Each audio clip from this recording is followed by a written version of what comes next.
panggilanmu apa? Arya. Boleh, Pak. Sebelum kita masuk ke materi, kayaknya judulnya perlu direvisi ya. Coba kau lihat. Studi titik 2. Kalau diganti di bisa kan? Bisa, Pak. Oke. Bisa. Terus desa transmigrasi marga kita nggak ada kata transmigrasinya kan? Secara administratif. Oh, nggak ada. Jadi kan sebetulnya kan studi di desa marga cinta gitu tuh. Iya. Berarti gini boleh tuh? Bisa, bisa. Oke, gitu ya.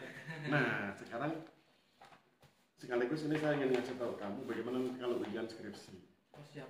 Ujian skripsi itu kamu harus bisa menghubungkan dari mulai bab 1 sampai bab terakhir. Dan biasanya dosen penguji itu mencocokkan antara rumusan masalahmu dengan kesimpulan. Oke?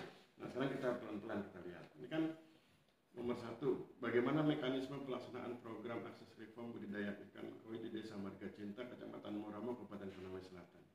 Pertanyaan saya gini, bagaimana cara kamu menjawab rumusan masalah ini di dalam nanti bentuknya itu kesimpulan? Cara kerjamu gimana waktu nyusun ini? Lo cerita aja, biar buat adik-adikmu, adik-adik kelasmu. Ya.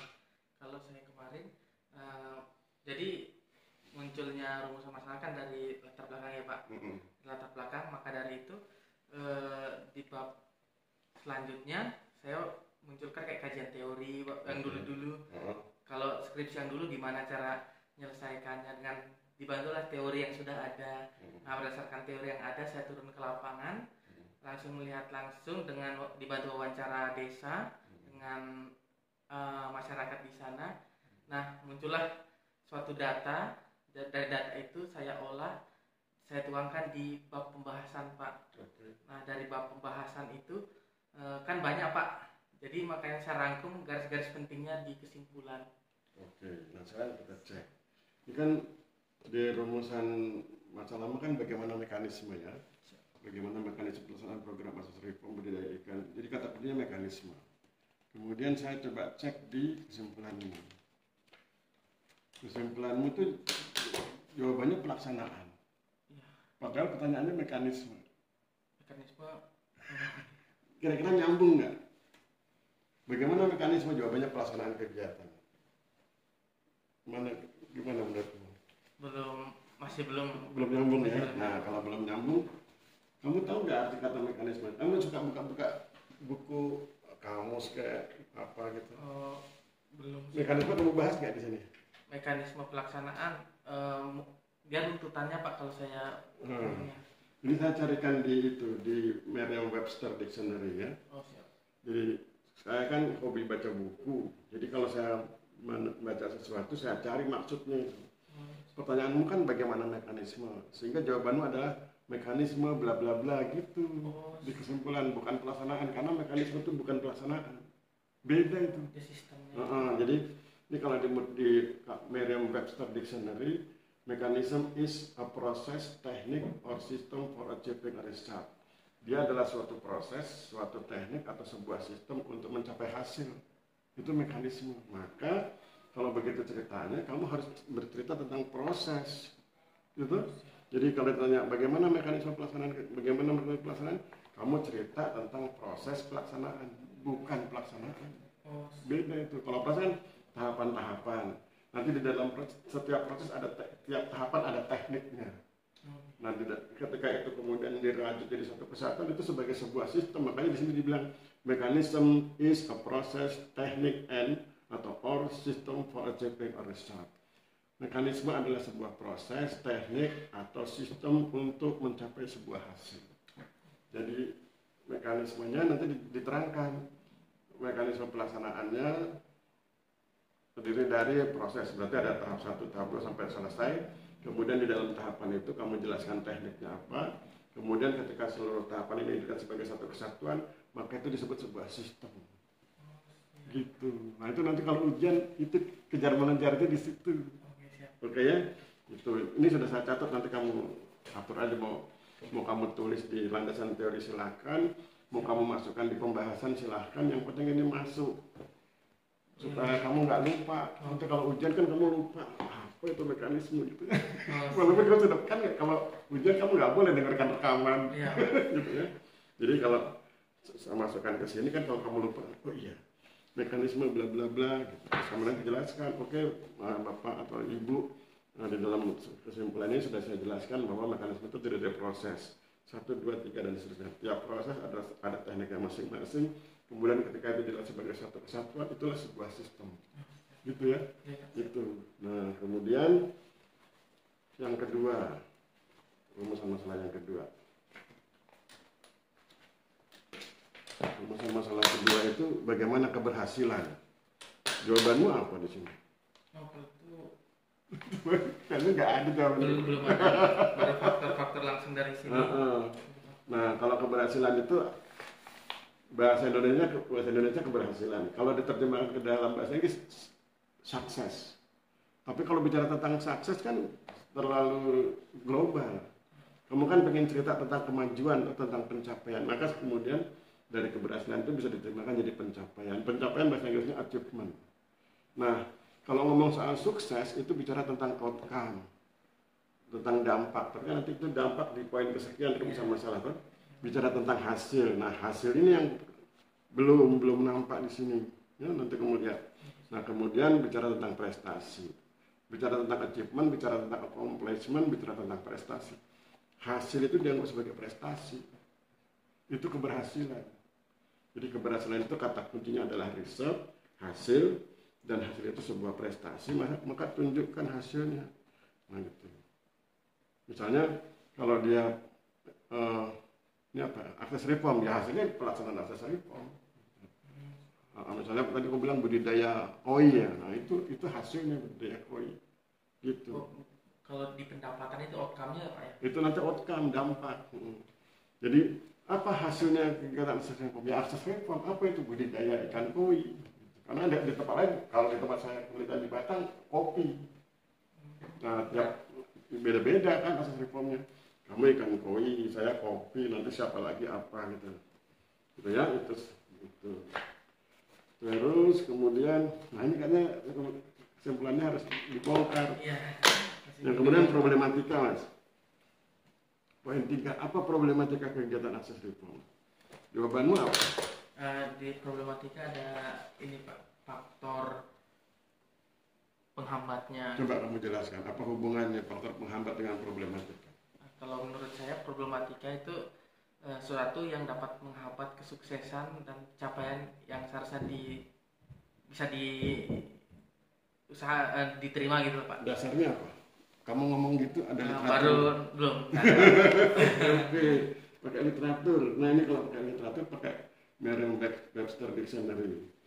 Problematika itu kan bahasa Inggrisnya problematik ya. Nah problematik itu ada 3 cirinya Mas, menurut Merriam-Webster Dictionary. Yang pertama, difficult to solve or decided. Sulit diambil keputusan atau sulit dicarikan jalan penyelesaian. Pertanyaannya, ada yang sulit nggak di sini? Kalau sulitnya lebih ke masyarakatnya. Nah, berarti kan ada, jangan lihat sekarang, kan sekarang sudah diselesaikan. Ya. Dulunya kan sulit tuh. Nah itu berarti ada. Nah kamu cerita itu mana bagian yang difficult to solve or decided, mana bagian yang sulit diselesaikan atau sulit diputuskan di masa itu. Jadi bukan faktor penghambat, bukan kendala, beda itu. Jadi hal-hal yang menyulitkan, tapi di masa itu kan ketika kamu datang sudah nggak sulit lagi, sudah ada solusi. Kan? Tapi di masa itu apa problematiknya? Di masa itu apa yang sulit diputuskan, apa yang sulit diselesaikan, itu yang pertama. Yang kedua, not definite or settled. Tidak ada kepastian. Di masa itu, coba kamu renungkan, cari atau hubungi kembali teman-temanmu di sana, hal-hal apa yang menimbulkan ketidakpastian dalam konteks budidaya ikan koi. Itu kemarin ada Pak. Ada tuh. Itu cuman kan belum di sini tuh. Lebih ke ini Pak. Bahasanya beda. Beda. Bahasanya beda. Nanti pakai ini ya. Ya siap. Kemudian yang berikutnya open to question or debate. Hal-hal yang menimbulkan perdebatan di lapangan di masa itu. Jadi 3 cirinya problematik tuh Mas. Sulit diputuskan, kemudian adanya ketidakpastian dan menimbulkan perdebatan. 3 poin itu yang harus kamu jelaskan untuk menunjukkan problematik. Karena secara ilmiah problematika itu bukan tantangan dan bukan hambatan. Meskipun itu tantangan dan hambatan, tetapi secara keilmuan kamu harus nyebut ini yang sulit diputuskan, ini yang menimbulkan ketidakpastian, ini yang menimbulkan perdebatan. Gitu bos. Nah, nanti kalau kamu sudah tahu jawabannya seperti itu kan sudah kamu masukkan di sini. Jangan lupa di pembahasan. Kan nggak boleh ada di kesimpulan tapi nggak ada di pembahasan. Nah, jadi itu. Nah, kalau gitu kira-kira gimana? Bisa Pak. Bisa toh? Bisa. Nih saya kasih catatan begini. Oh siap Pak. Rumusan masalahmu kan 4 poin. Siap. Tapi kesimpulanmu cuma 3 3 poin. Harusnya 4. Nah, terus yang kedua, rumusan masalahmu ngomong mekanisme, tapi kamu ngomongnya pelaksanaan.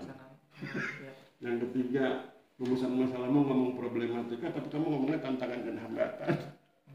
Terus yang berikut, keberhasilan kamu belum bahas. Siap. Terus yang keempat, dampak sosial ekonomi budaya, psikologis. Yang sosial harmoni oke, sudah bagus. Yang ekonomi pendapatan sudah bagus. Psikologis tenang oke. Yang kamu lupa budaya. Yang budaya, kalau menurut Bapak kan di sana ada Kemampuan berekspresi. Kayak ini Pak.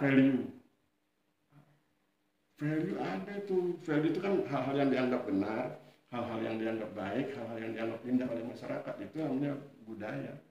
Kalau ini Pak, kemarin kan saya ada bicara-bicara dengan masyarakat. Kalau menurut Bapak masuk tidak? Okay. Dia bilang katanya kalau di sini ada kayak budaya apa namanya? Gotong royong.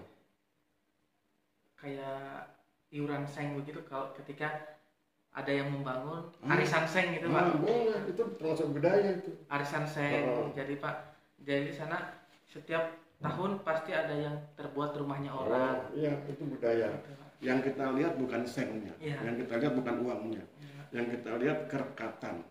Masyarakat saling mendukung dan itu yang mereka lihat hal-hal yang baik, hal-hal yang benar, hal yang indah, value itu. Kan itu kalau bicara budaya berarti bicara value, bicara nilai. Nilai itu ukurannya 3, baik, benar, indah. Apa yang baik menurut masyarakat? Mereka menganggap baik itu kalau rukun, gotong royong. Apa yang indah ya ketika mereka melakukan gotong royong? Benarnya apa? Karena itu bisa mengurangi beban masing-masing orang. Ditanggung bersama kan lebih ringan. Nah, itu masuk ke budaya. Tapi belum ditulis ya? Di pembahasannya, tapi di kesimpulan belum. Oh ya udah. Karena kemarin kamu masih bingung masuk di budaya atau bukan? Bingung dan kayaknya kebanyakan. Nggak apa-apa Pak. Nggak apa-apa. Kesimpulan lebih dari. Nggak apa-apa kan harus detail. Ya kan kesimpulannya harus 4. Ya kalau misalnya setiap poin segini kan cukup. Ini jangan misalnya mekanisme kan bisa disingkat misalnya supaya nggak kelihatan banyak, pakai modelnya jangan pakai ke bawah, pakai ke samping, kurung buka 1 bla bla bla, kurung buka 2 kurung tutup bla gitu. Jadi kalau cuma sedikit, tapi kalau kau bikin pointer itu kelihatan banyak. Pointernya 4 aja, 1 2 3 4 gitu ya, gitu bos. Apalagi apa yang mau kamu tanyakan ke saya? Ini saya serahkan. Kalau yang ini kurang lebihnya saya udah mengerti maksud Bapak dan bisa saya dan datanya juga sudah ada Pak. Tinggal saya susun. Kalau yang lain Pak ada? Nggak ada. Aku kan kalau main itu aja. Perumusan masalah cocokkan dengan kesimpulan. Tapi kalau kamu kesimpulannya salah nggak lulus. Karena kesimpulan itu nggak boleh salah. Kesimpulan kan intisarinya ini. Kalau ini salah berarti dalamnya udah salah. Makanya kalau dosen penguji kayak saya nggak mau saya periksa semua, saya lihat rumusan masalah, saya lihat kesimpulannya. Oh siap. Gitu. Sekaligus ini kan saya rekam untuk pesan buat adik-adikmu. Siap. Nanti saya masukkan di YouTube, saya bilang begitu caranya mereka, apakah skripsimu oke atau nggak oke gitu. Kemarin pas nyusun kesimpulan masih baru Pak, ya, jadi butuh bimbingan. Oke gitu ya, jadi nanti perbaiki kesimpulannya, kalau kesimpulannya sudah oke, bahas di dalamnya diperbaiki juga. Rumusnya gini, jangan sampai ada di kesimpulan, tidak ada di pembahasan. Karena nanti dosennya akan bilang gini, coba lihat kesimpulanmu, oke kesimpulanmu bagus, di pembahasan di halaman berapa? Kalau kamu bilang, nggak ada, masa ada kesimpulan nggak ada pembahasan gitu. Oh ya siap. Gitu ya? Siap. Oke, saya pikir cukup ya. Siap. Oke.